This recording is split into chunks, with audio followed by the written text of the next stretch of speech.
Liking the stash. Thank you. It's, I'm very proud of it. So you must have been tough to get rid of all this other stuff, though, huh? Oh, it's been a long time since I've seen my chin, and I cannot wait to put it back behind the beard. What's up with the hairdo this season? If my hairline was actually better, it might actually suit me. I don't think I'm giving John McEnroe a good name by people comparing me to him. Gotta ask you about I this, need Mark. a new one. Yeah. Fans know how much I love drinking coffee. Yeah, getting better every day, Captain America thing. My mom has a couple of those mugs. Saw you played sevens as well? Oh, mate. I was like, you only put me on for 2 minutes and then I'll come back off. I'm not built for 7. I don't see the correlation between a cricket athlete and a rugby player. It just doesn't seem any connection there. Well, you must see my physical appearance, and I still look like a cricket athlete who's running around on a rugby pitch. So. And it appears by your social media that due to social distancing rules, the only way to serve beer is by throwing it and catching it.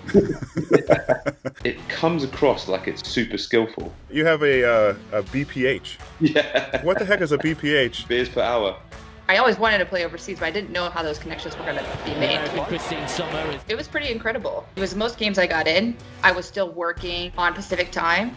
So I would start work at like 5 p.m. Until 5 p.m., I was a full-time rugby athlete, which I was totally okay with.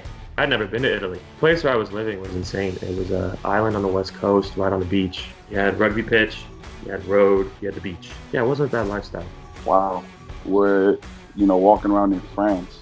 And you're playing rugby, as your career, and like how amazing is that? Like to think that you didn't even want to work. Like when I was 18, I just wanted to go to school and play football. That's all you wanted to do, and eat McDonald's every day. And here I am now, walking the streets of Lyon.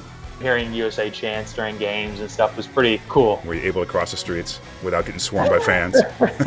Yeah, it's still rugby. The USA, your first cap was versus Brazil. I actually came off came on, do a liner, and then they blew the whistle and came on.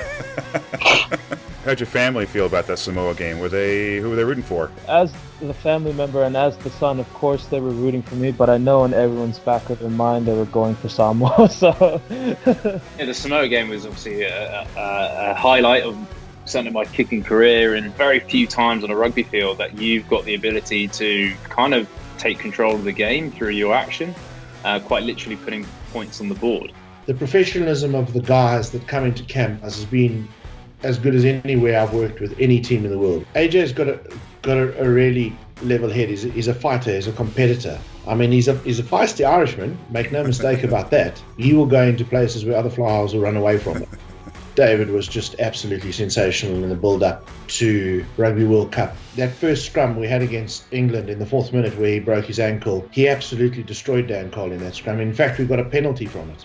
For me, I've not really been in those massive atmospheres before. It was an experience. Just the aura that the World Cup has. So incredibly proud to have been part of that. But although the results didn't go our way, it was just such a fantastic and awesome event to be a part of, and such a great team to be a part of as well with USA Eagles. I mean, although it's the first and possibly the only World Cup tournament I'll go to, it really, I think, has set the bar as to the way that sporting tournaments should be run, and for the future. I was really excited to see what this year's MLR would have produced by way of a national team. The year after the World Cup, right? Where there's retirements and all that kind of stuff, what that really would look like.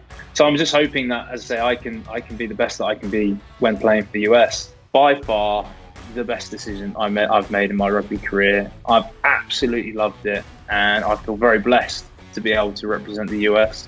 I'm passionate about USA and the USA rugby. I'm passionate about the MLR, and that's what I intend on finishing up. I don't plan on hanging up the boots anytime soon. So MLR is the missing ingredient. It's very American, right? It's a centralized league, individual owner, very American. Those structures, that development is really going to be the difference. There's so many things in our favor at the moment, Bill, in terms of being able to build a program. Missing out on playing Italy this year in the French Barbarians is a big deal. This year has been a really, really painful loss for us. We would have finished 8 games. We would have finished 8 tests already. That's 10 weeks of prep that's just gone. I struggled during the lockdown because I was just like, what's going on? There's going to be no rugby.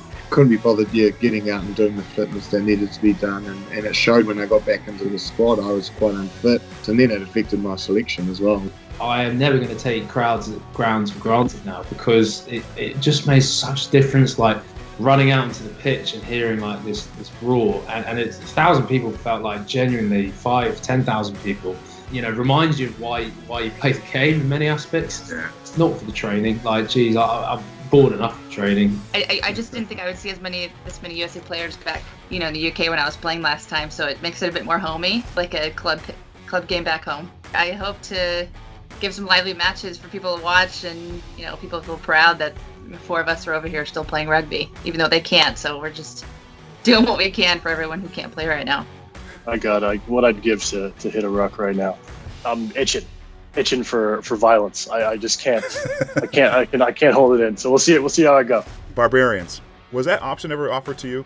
No, it wasn't actually, and it would have been something I would have loved to have played in. Of course, I think anyone wants to be involved in that. So maybe I try and get fit for that. There'd be an almost 40-year-old winger coming back and playing the Barbarians. I don't know.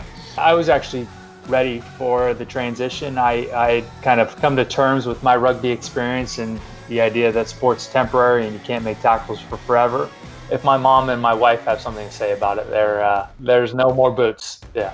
Becoming a father and a family man is certainly the greatest role that I have. I look forward to jumping into that next stage of life as well.